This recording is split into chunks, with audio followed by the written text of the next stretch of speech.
আসসালামু আলাইকুম রাহমাতুল্লাহ। যদি আপনি সর্বক্ষেত্রে সফলতা লাভ করতে চান, আপনি ব্যবসা বাণিজ্য করেন, ব্যবসা বাণিজ্যে সফলতা লাভ করতে চান, কাজ কারবারে সফলতা লাভ করতে চান, মোট কথা আপনার জীবনে সর্বক্ষেত্রে যেন আপনি সফল হতে পারেন, তার জন্য আজকের এই ওয়াজিফা করার বরকতে ইনশাআল্লাহ আপনি সফলতা বা কামিয়াবি অর্জন করবেন, আপনার কাজে সফলতা লাভ হবে। অথবা যদি আপনি কোনো কাজ কারবারে আটকে যান অথবা কোনো সমস্যায় পতিত হয়ে গিয়েছেন, সেই সমস্যা সমাধান হচ্ছে না, তাহলে প্রত্যেক দিন এই ওয়াজিফাটি করুন।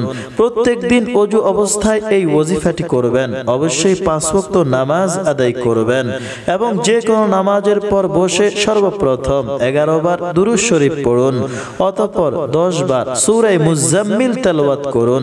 29 পারায় এই সূরাটি রয়েছে, যার শুরুটা এভাবে, বিসমিল্লাহির রহমানির রহিম, ইয়া আইয়ুহাল মুজাম্মিল কুমিল লাইলা ইল্লা ক্বালিলা নিসফাহু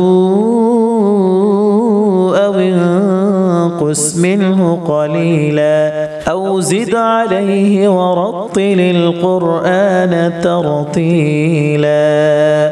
এভাবে সম্পূর্ণ সূরা শেষ পর্যন্ত পড়ুন, মোট 10 বার পড়ুন। শেষে আবার 11 বার দুরূদ শরীফ পড়ুন, অতঃপর দোয়া করুন। ইনশাআল্লাহ খুব দ্রুত সফলতা লাভ করবেন, আপনার কাজ সম্পূর্ণ হয়ে যাবে, আপনার সকল সমস্যা দূর হয়ে যাবে। প্রত্যেক দিন এভাবে যদি সকালবেলা 10 বার সূরা মুজাম্মিল তেলাওয়াত করেন, তাহলে ইনশাআল্লাহ আপনার সকল ঋণ আদায় হয়ে যাবে এবং যেখানেই হাত দিবেন আপনার সকল কাজে সফলতা লাভ হবে।